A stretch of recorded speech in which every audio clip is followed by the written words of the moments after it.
Hello YouTube. Top 10 Tuesdays slasher movies. Right, James suggested slasher movies last week. DVD collector 1974. I've not been on YouTube this morning. I'll say why in a minute. I presume it is slasher movies, yeah? I'm just going to go with it. First of all, I'd like to mention here on Merseyside, respect goes out to the victims and families of the Hillsborough disaster 25 years ago today, to the 96 who died and perished that day. It's a really just terrible day here on Merseyside, so thought I'd mention that first. Firstly, I'd like to, in regards to Top 10 Tuesday, I love slasher movies. I absolutely love them. Love them to death, but I don't own any bar one franchise. So what I've done for the other 9 out of 10 is what I've done is I've put in 9 favourite bits or favourite parts, favourite things to say about Bates Motel with the Psycho connection, yeah? So what I'll do is I'll kick off now. Top 10 Tuesday slasher movies. Okay. Number 10.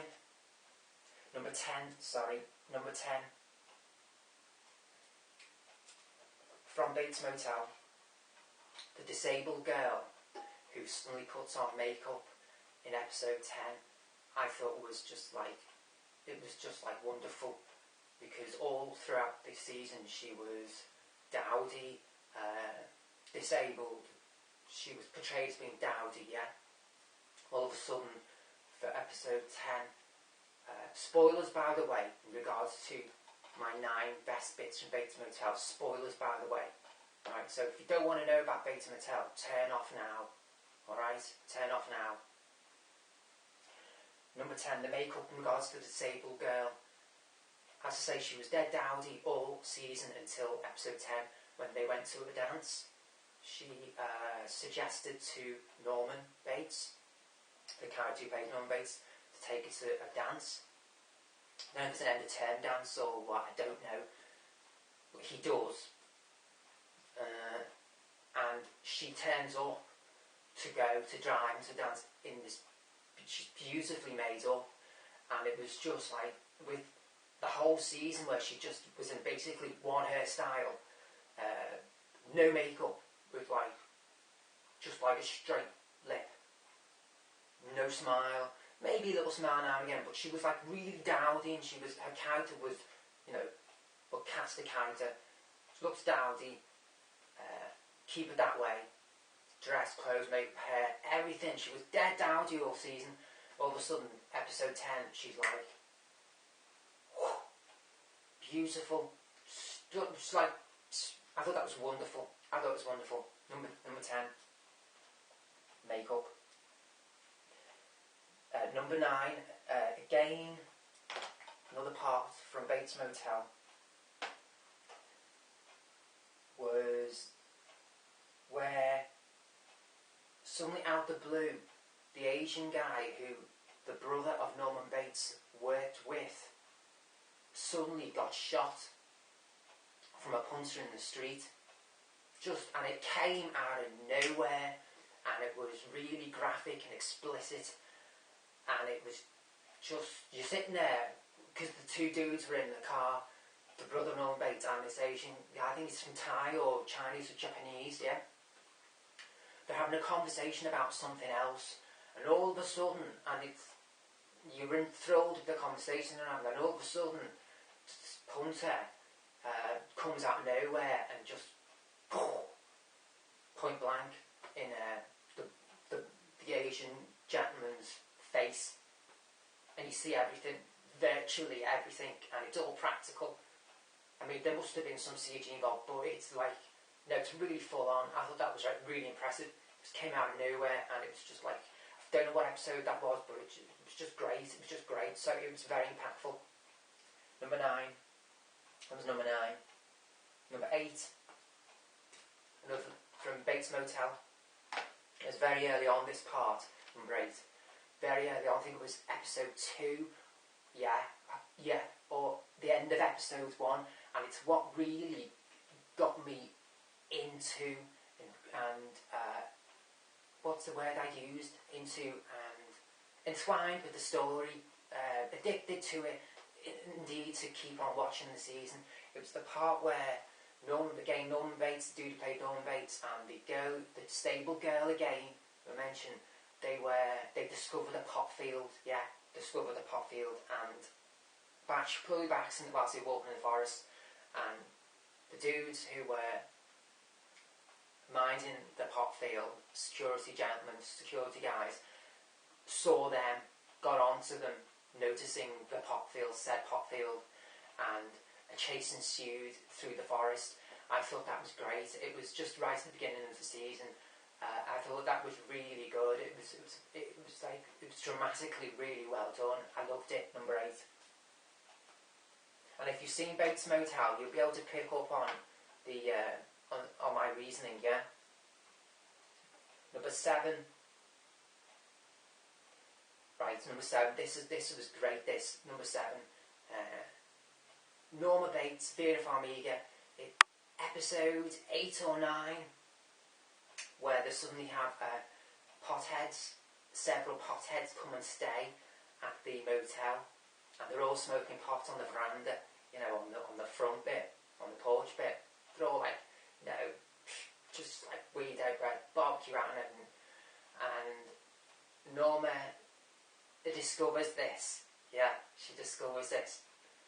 And she just it's like real handbag at dawn time. She marches towards them and starts giving them loads, yeah. And it's great. It's like one of those really spontaneous interactions. She's like that.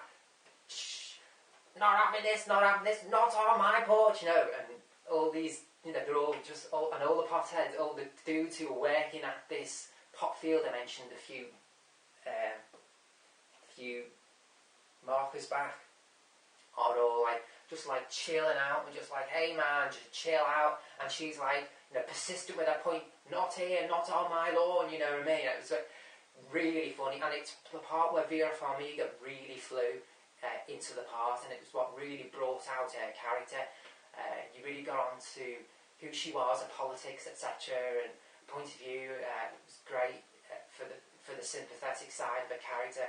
Really great, really got into her and under her skin to get to know her character, and which was essential for the season. I thought that was great. It went on for about 4 minutes as well, continual. It wasn't all in one take, but it was edited well. It was it wasn't like shaky cam or nothing, but it was great. So it wasn't completely edited full on. It was sections. She was like that. Great. That was number 7, right? Number 6. Written down shootout here. Now I refer to episode 10, where one of the police officers goes to meet the gentleman in room 9, at the docks with the cash. And at this point, you really understand and appreciate said gentleman in room 9's character and personality and his axis in the season,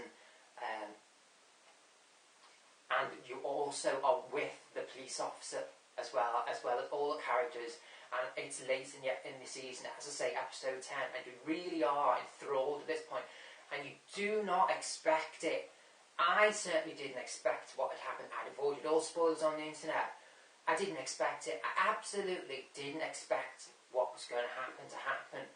It just fantastic. It's fantastic.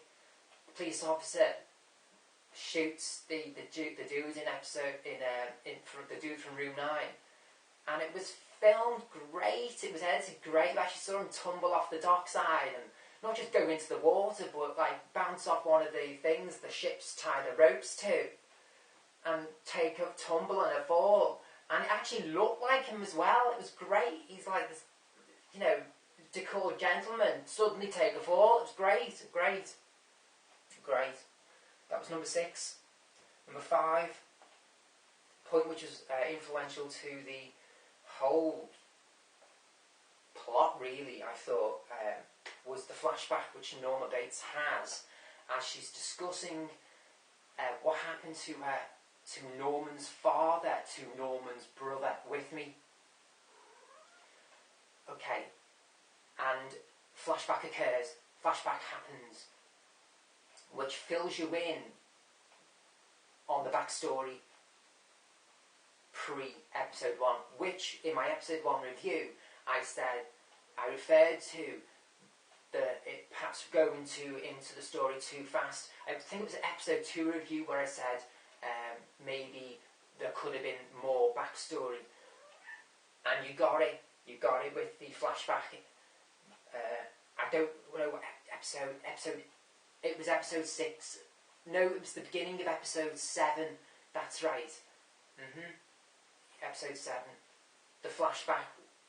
That flashback. What was told in the flashback. It was great because by then I think I probably wasn't the only one who was craving for the more information, backstory, curiosity basically about the backstory, and we got it all in that flashback, and it was really satisfying. Number 5. That was number 5. Number 4. The finale, the final episode, actually. Yet predictable. Because as the camera was coming up from the hotel and the house, and you saw Norman going up the steps to a fade, you knew as a punter, even though you knew as a punter that the camera was going to go to the teacher's bedroom and pan on the corpse of the teacher on the floor, you knew that was going to happen. You knew it was going to happen. But it happened, and it was done dead well. Because it needed that to keep your interest seized. And you knew it was going to come. You knew it was going to happen. But it was done great. It was done great. And it was great. It was done great. I loved it. I loved that, the way it was handled. I loved it. The finale. Number 4. Number 3. Points about the lighting, yeah. The use of lighting, and in regards to the choice of cast. Okay, the lighting. Number 3. Where do I start with this one? Right. The dude who was cast as the police officer, Mike Vogel, right? This is where Mike Vogel comes into it. He was cast as one of the police officers, yeah? Now, the dude who was cast as Norman's brother, right? They must have been cast because they looked alike, right? Now, this is when out in my episode reviews I was saying about which comes first, cast or script. This must have come first, the casting in this regard must have come first to these two characters, because the climax of the shootout, which I mentioned which occurred in episode 6, and which I mentioned in my episode 6 review, the actual climax pivoted on the fact that they looked alike, I think, and they used lighting accordingly for the viewer to disguise the viewer to disguise the viewer's observation of such until the very last moment to build the climax.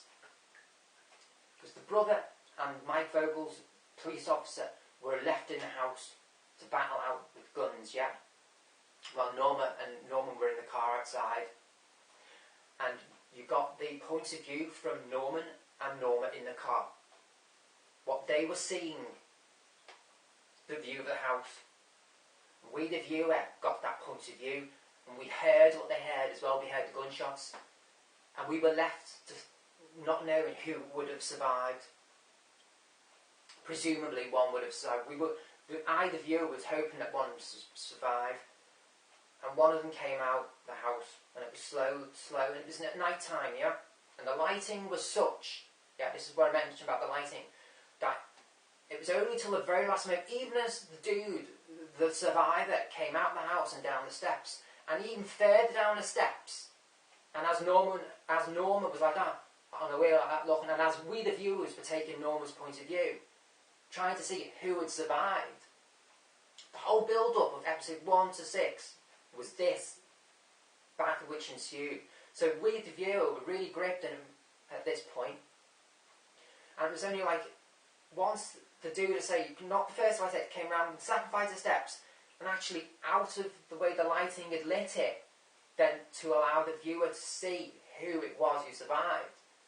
And it was great because it suspended the climax of that situation, and it was like, who survived? Because you didn't know, and at that moment, it was like the brother or the police officer, both were pivotal at that point.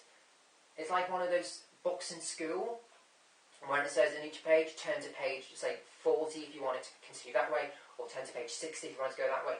Both held pivots in the story and axes, individual axes, to a particular potential curve in the story. So at that point you were like, you really you didn't know, you wanted this, that and that, and you did, you saw who survived, because you saw the police officer come out with fatal injuries. That was great. That was where I mentioned the use of the lighting in episode 6. I thought that was fantastic. That was number 3. And number 2, again from Bates Motel. The choice and the introduction, choice of the casting of the brother, casting of the brother, the choice of the actor who played the brother, and the way the brother was written to Norman Bates, the way the brother was written into the story as well. I thought it was absolutely wonderful that the brother, the introduction, Norman's brother, I thought the dude who played him perfectly. If I am to say, okay, modesty ain't my middle name, right? It was great, it was fantastic, yeah, fantastic, the brother, and the way it was written, it was just great, the brother. The brother brought moments to the story. It was just, because it brought, what was it? It brought that, I don't know, it gave us the viewer the extra, that alternate points of view, the alternate slant, it gave the viewer the unbiased, if you like, his point of view. Get me, I'm not going to go on forever. I just thought the brother was fantastic element to this Bates Motel. Fantastic. Without the brother, totally pivotal, absolutely pivotal character. Brother. Number 1 is the only slasher I own, which I mentioned right at the beginning. Okay, it's the only one. Please don't take offence. I love slasher movies. I love them. Okay, here we go. The Puppet Master franchise. Because Blade, really, he is a slasher, isn't he? Come on. He isn't he? There you go, Puppet Master. Got 4 of them here. 1 to 3. And Axis of Evil. Yeah. Right. Puppet Master, number 1.